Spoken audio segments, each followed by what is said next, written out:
मैंने नमाज छोड़ दी। एक ऐसा सवाल जिसने मेरे रोंगटे खड़े कर दिए, मुझे इंतहाई परेशानी में डाल दिया। एक व्हाट्सएप पे मैसेज आता है, 2-4 दिन पहले की बात है। एक वीडियो में मैंने कहा था कि नमाज बुराइयों से रोकती है, बुरे कामों से रोकती है, बेहयाई से रोकती है, आपको गुनाहों से बचाती है। मैंने ये कहा था। उसके बाद मुझे कमेंट आया कि आपने एक ऐसी वीडियो बनाई है और ये मौलवियों का काम क्या है जो आप ऐसी वीडियो बनाते हो, लेकिन आप मुझे पढ़े लिखे लग रहे हो, आप ऐसी वीडियो ना बनाओ, कोई फ़ायदा नहीं होता। माअज़ल्लाह। मुझे बड़ी हैरत हुई कि यार कोई मुसलमान अगर नमाज नहीं पढ़ता लेकिन वो इस तरह के कमेंट नहीं कर सकता, मुझे इस तरह का मैसेज नहीं भेज सकता। वो मैसेज देखने के बाद मैंने ये सोचा कि यार इस पर एक वीडियो बनाऊंगा मैं लाजमी।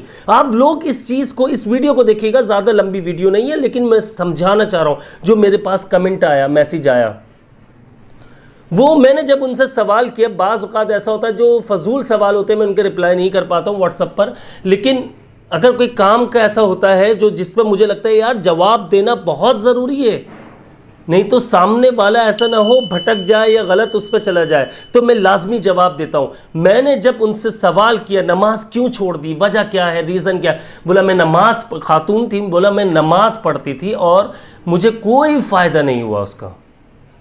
मैंने काफ़ी सालों तक नमाज़ पढ़ी है और मैं एक नमाज नहीं छोड़ती थी, मुझे कोई फ़ायदा नहीं हुआ। मैंने कहा क्यों, क्या हुआ? बोला मेरी शादी हुई, मुझे डिवोर्स हो गई, मैं नमाज भी पढ़ती थी, मैं सब कुछ करती थी। मैंने कहा अच्छा। मैंने कहा इसके अलावा क्या करती थी? अब आपके शौहर क्या करते थे?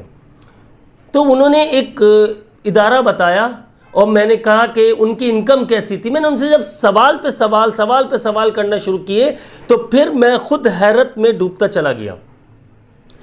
देखिए इनकम जो है बहुत ज़्यादा थी, उन्होंने जो बताया मैं आपको इन शॉर्ट करके सब बता देता हूँ। इनकम बहुत ज़्यादा थी, बहुत अच्छी अय्याशी वाली लाइफ, बहुत अच्छी लाइफ गुजर रही थी।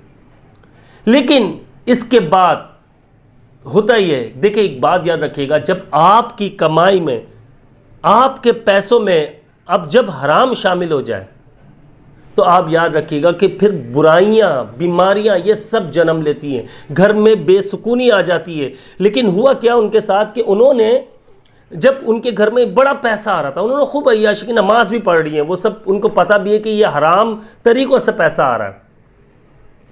जब उनको पता चला कि यार ये इस तरीके से आ रहा है, ये रिश्वत का पैसा, ये जिस चीज़ का भी पैसा है, उन्होंने इस पर कोई भी कान नहीं धरे। क्यों?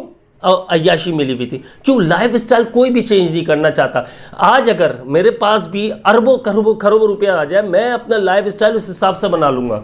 एक एग्जाम्पल सी बात है, कोई भी इंसान हो, ठीक है। लेकिन अगर हराम का आ जाए तो सच्चा और अच्छा मुसलमान वही है कि पहले सोचेगा यार ये हराम की कमाई है, ये मैं ले तो लूँगा लेकिन मेरे ऊपर ये बीमारियाँ आएंगी, आजमाइशें आएंगी, ये गुनाह है मेरे ऊपर, ये इसकी बीमारियाँ, यानी कि अब बीमारियाँ मुझ पर अटैक करेगी। अभी मैं सेहतमंद हूँ, फिर अब बीमारी अटैक कर। लेकिन उन्होंने नहीं सोचा। इसके बाद होता क्या है कि उनके साथ, कि उनके जब हस्बैंड जो थे वो, उन्होंने शादी नहीं की, एक और बात समझिएगा, शादी नहीं की, उनका गैर लड़कियों से चक्कर शुरू हो चुका था।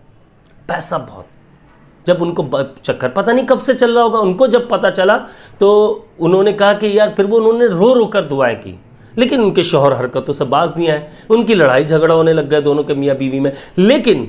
लेकिन बात समझिएगा कि वो जो है अपना नमाज ज़रूर पढ़ रही हैं, उन्होंने जो बताया मुझे, नमाज भी पढ़ रही हूँ, मैं सब कर रही हूँ, लेकिन कोई फ़ायदा नहीं हो रहा था। आहिस्ता आहिस्ता मेरा नमाज से दिल हटता चला गया। मैंने कहा जब मेरी दुआ कबूल नहीं हो रही, मैं क्यों पढ़ूं नमाज।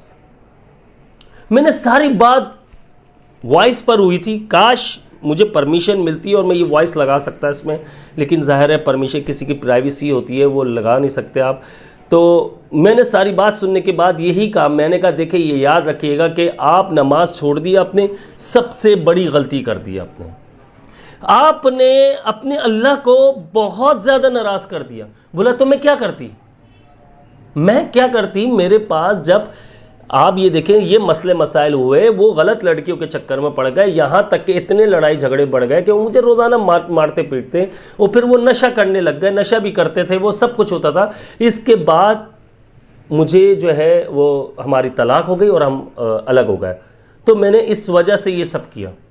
मैंने कहा यार आप ये सोच रहे हो तलाक का धब्बा। मैंने कहा अच्छा ये बताइए आपकी एज क्या है। एज बताई उन्होंने, बहुत मेरे ख्याल में 28 29 बताई, 30 लगा लो अगर वो वैसे 28 29 उन्होंने बताई कि मेरी ये एज है।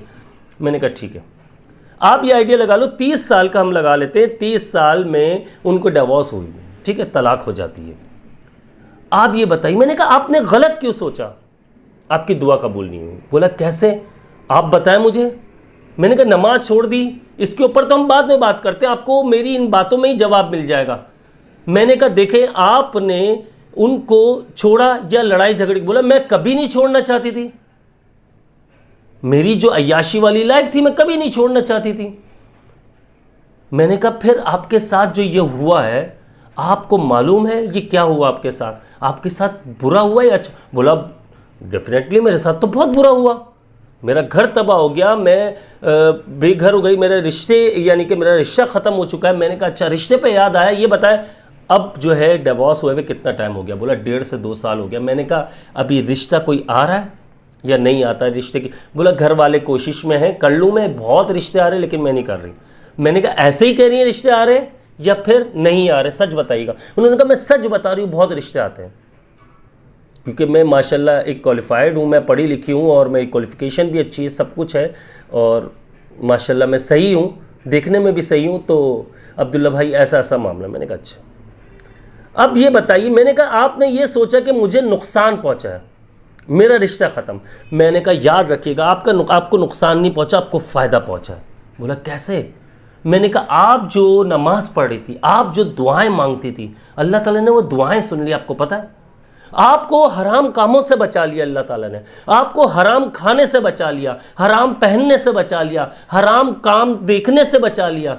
जब वो पीकर यानी शराब वगैरह, वो उन्होंने बताया नशा वगैरह करते, तो वो आप अपनी आंखों से देख रही हैं, आप कुछ कर नहीं पाए। अल्लाह पाक ने आपको बचाया है, दुआएं कबूल हुई है। आपने कैसे सोच लिया मेरी दुआ कबूल नहीं हो रही, नमाज कबूल नहीं हो रही? मैंने कहा आप कौन होती फैसला करने वाली? कभी दिमाग से सोचा आपने कि आपका जो फैसला है वो अल्लाह पाक कर रहा है? हमारा फैसला अल्लाह पाक करता है, हमारी किस्मत का, तकदीर का फैसला अल्लाह पाक करता है। मैंने कहा अल्लाह ताला ने आपको बचाए, इस तरफ जाके इस पॉइंट ऑफ व्यू से सोचा आपने? बोला नहीं है, तो मैंने नहीं सोचा। मैंने कैसे बचाया अब ये भी बता देता हूँ। अगर आप इन्हीं परेशानियों में रहती, आप उसी बंदे के साथ रहती, अल्लाह ताला ने ये रिश्ता ख़त्म कर दिया आपका। क्यों किया? क्योंकि आप इतना नमाज़ें पढ़ रही, आप कुरान पाक भी पढ़ रही, आप इबादत भी कर रही, आप नवाफिल भी पढ़ रही, सब कुछ कर रही, मान रहा हूँ मैं, लेकिन आप ऐसे बंदे के साथ रह रही हैं। हो सकता है अल्लाह पाक ने उसके नसीब में, उस बंदे के नसीब में हिदायत ना रखी हो सकता है वो इतना आगे जा चुका हो कि अब वापसी का रास्ता मुमकिन ना हो सकता है कि वो हर वक्त यानी उसका बाल बाल हराम की कमाई में मुब्तला हो चुका हो।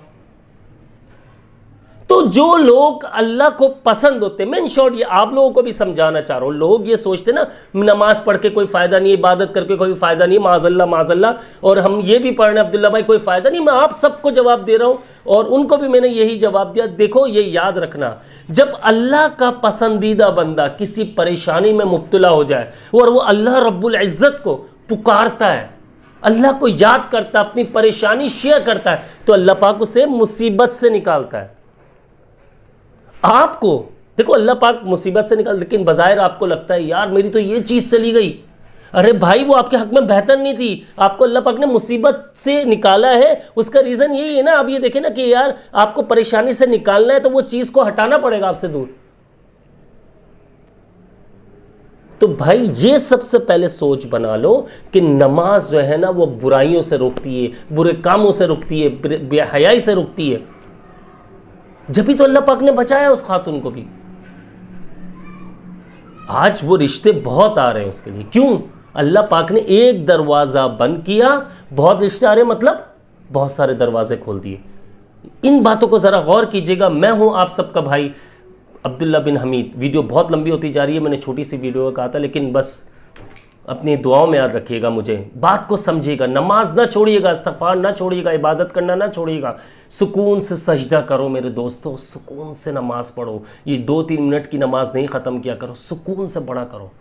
इबादत सुकून से करो, उसका लुत्फ उठाओ, उसका मज़ा आएगा आपको, उस रूह को, तुम्हारी रूह को, दिलो दिमाग को तुम्हें सुकून मिल जाएगा, तुम्हारी हर एक चीज़ तरोताज़ा हो जाएगी।